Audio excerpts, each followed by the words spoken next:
Did you know that by actually hiding coaching data from your struggling sales reps, you could increase their sales performance by nearly 50%? In the next few minutes, we are breaking down the research into 3 sales tactics that will increase your sales.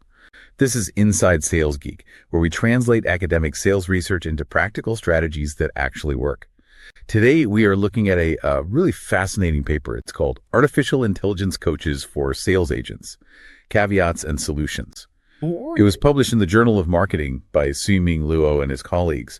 And honestly, it just completely changes how we should be thinking about using AI tools to train our teams. Oh, it really does. Because I think the common assumption, the pitch we all get is that AI is this magic switch. Right. You buy the software, you plug it in, and poof, everyone sells more.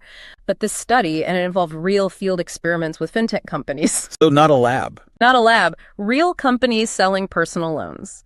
It proves that, well, it's just not true. And we should be clear about the stakes here.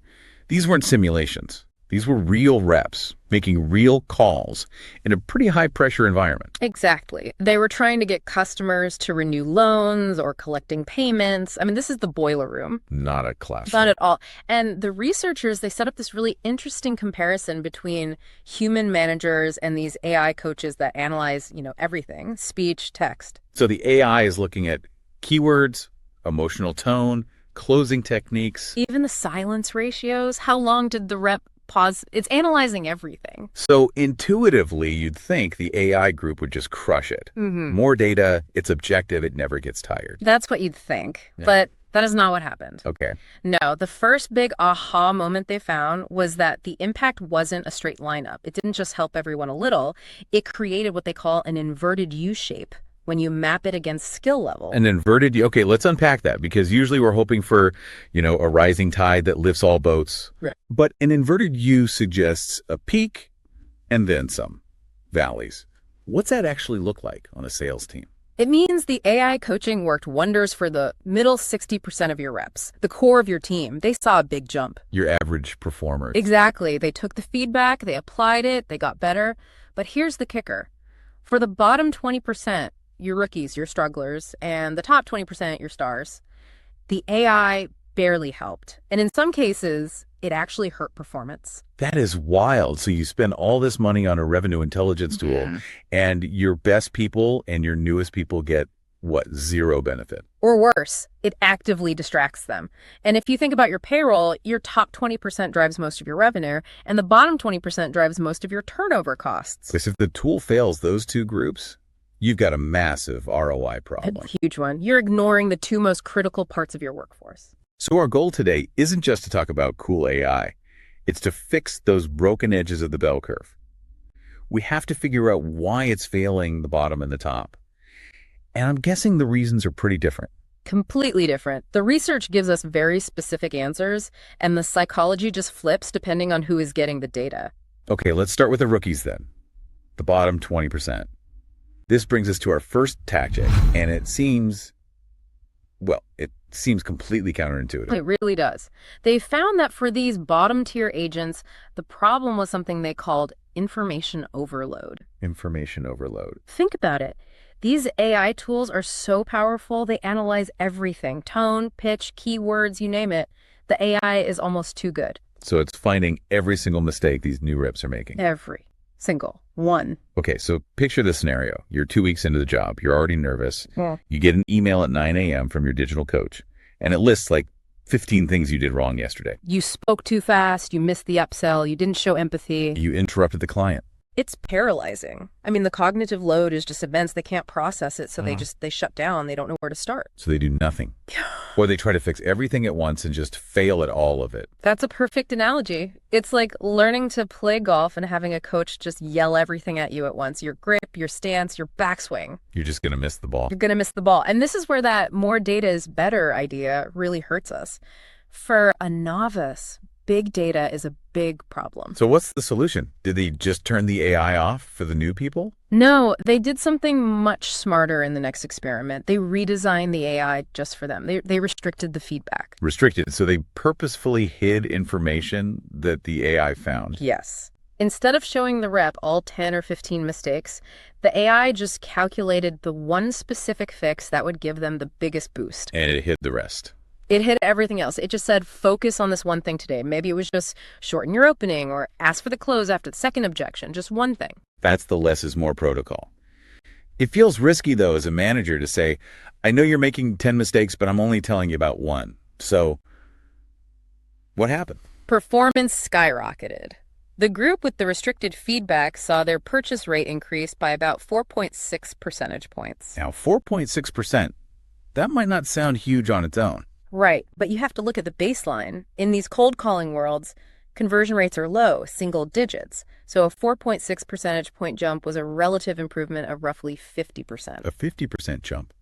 Just by hiding data, that's incredible. It makes total sense, though. You narrow the focus, you lower the cognitive load. The rep can actually master that one skill, they get a win, they feel confident, and then you can give them the next thing. Here's what surprised me about this research. We always think more data is better. We want the huge dashboard. But for your new hires, that's just a big problem. It is. The takeaway isn't to stop gathering data. Gather it all. The AI should still analyze everything, but you have to filter the output. So for you listening, the implementation here is filter the data for your new hires. Don't share the full dashboard. Give them one thing to change at a time. Volume is the enemy. Exactly.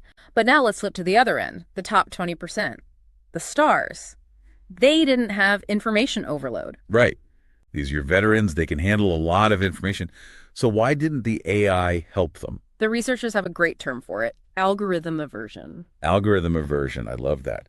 It sounds like a sci-fi disease, but what is it? Just stubbornness. It's a mix of ego and, well, valid skepticism. Top performers know they're good. They think, and that they're often right, that they know better than the software. They see the machine as cold or lacking nuance. I can totally see that. Your top closer gets an automated email saying their tone was wrong just because they got passionate. And what do? They say, robot, I closed the deal, and they delete the email. Exactly. They resist the advice because the source has no street cred. They feel like the AI misses the subtleties, the art of the sale. And even when the AI is right, they reject it because it's coming from a machine. It feels devaluing. So how do you fix that? You can't just restrict the data for them. No, and you can't force them to listen. This leads us to experiment 3 and our second tactic, the human bridge. They introduced a hybrid model, an assemblage. An assemblage? Okay, sounds like the Avengers. Sort of. It means combining the AI's analytical power with a human manager's delivery. So for top performers, the workflow changed. The AI still did all the analysis. But it didn't email the rep. No. The manager intercepted the data, the manager reviewed the AI's findings first, then had a face-to-face or a Zoom call with the top rep to discuss one key insight. Ah, that changes the whole dynamic. It's not a correction from a machine anymore. It's a strategy session with a leader. Precisely. The human presence validates the data. If a manager I respect shows me the data and says, hey, let's look at this one thing, I'm going to listen, the manager becomes a bridge. Quick pause if you're finding this valuable. Hit subscribe so you don't miss next week's episode. And share this with your sales team. Okay, we're back. So for your top performers, the tactic is never let the AI coach them directly. You, the manager, become the human bridge. It does seem like more work, though. It is more work than set it and forget it, but the ROI is huge. Another 5% from your top producer is worth so much. And this actually brings us to the third tactic, which is really about how you scale this for the whole team. Right, because you want the efficiency of AI, but the effectiveness of a human coach. This is where the AI-human assemblage becomes a total strategy. In experiment 3, they went to a loan collection environment. Very tough conversations. They compared 3 groups, AI only, human only, and the assemblage. And the assemblage, the combo model, crushed both. By a lot. It significantly outperformed both. And the why here is so important. It's about what humans are bad at and what AI is bad at. Humans are bad at listening to 100 calls a day. We are terrible at it. We get tired, we miss patterns. AI is incredible at that. It has perfect memory, never gets bored. But AI is bad at empathy. It doesn't get context. It can't encourage you. Exactly.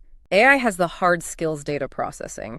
Humans have the soft skills motivation, psychological safety. The assemblage model says, stop trying to make the manager do the robot's job and stop making the robot do the manager's job. So this is about redefining the manager's role. They shouldn't be randomly listening to call recordings anymore. No, that's a waste of their time. Let the AI process the unstructured data, the voice, the text. Let the AI curate the coaching playlist for the manager. And the manager's job shifts from monitoring to translating. Yes. They take the insight and deliver it. This model solved both problems. For the bottom reps, the manager filtered the info. For the top reps, the manager added the human touch. Now here's where it gets interesting. This wasn't just about sales numbers, was it? It turns out this hybrid model also improved customer sentiment scores. That was a fantastic secondary finding. The customers are actually happier. When the reps were coached effectively, not overwhelmed, not annoyed, they treated the customers better. That makes perfect sense. If I'm a rookie and my brain is full of 15 error messages from an AI, I'm going to sound panicked on the phone. You're not listening to the customer, you're listening to the fear in your head. But if my manager gave me one clear thing to focus on, I'm confident. And if I'm a top performer and I feel respected, I'm more engaged. It created this positive feedback loop. Better coaching led to better conversations, happier customers, and ultimately, more sales. This brings up a critical point. A lot of companies buy these tools to replace management effort. They think the AI handles coaching now. And that is a recipe for total failure. The research is clear. The AI augments the manager. It doesn't replace them. If you pull the human out of the loop, you lose your best people and you drown your newest people. It's not about automation replacing the human. It's about automation giving the human superpowers. That is the perfect way to put it. The AI provides the diagnostic accuracy, and the human provides the delivery and the psychological safety. So let's bring this home.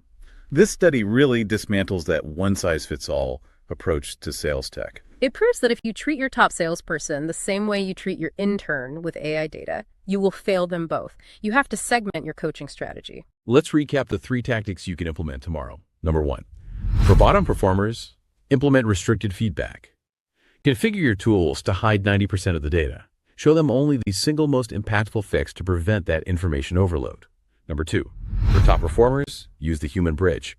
You have to intercept the AI data yourself. Deliver it in a face-to-face strategy session to get around that algorithm aversion. And number 3, for the whole team, adopt the assemblage model.